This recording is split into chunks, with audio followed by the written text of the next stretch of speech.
Welcome to our channel. Today we how to subscribe to Supabase for database changes in mobile apps. Quick tutorial step by step clearly.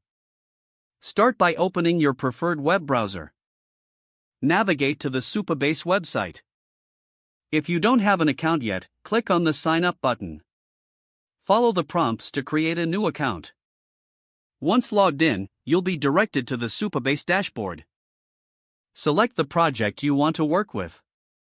On the left sidebar, click on Database. In the Database section, locate the Real-Time tab. Click on the Real-Time tab to open the settings. Enable real-time subscriptions for your database. Next, navigate to the API section in the sidebar. Here, you will find your API keys.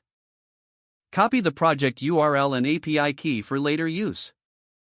Now, open your mobile app development environment. Import the Supabase client library into your project. Initialize the Supabase client using the project URL and API key you copied. Define the table you want to track for changes. Use the Supabase client to set up a subscription to that table. Listen for events such as insert, update, and delete. Implement event handlers to respond to these changes in your app. Test the subscription by making changes in the database. Monitor your mobile app to ensure it responds as expected. That's it. If the page does not load, refresh the browser or try again in a private or incognito window. Make sure you are using the correct email address, then retype it carefully to avoid small typos.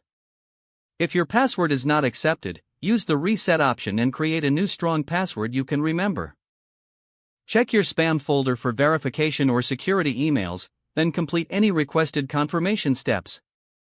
Enable two-factor authentication if available to improve account security and reduce unauthorized access risk.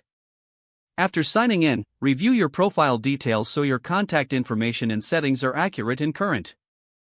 If you see an error message, note it down and try again after restarting your device and internet connection. Don't forget to like this video and subscribe to our channel for more step-by-step tech guides.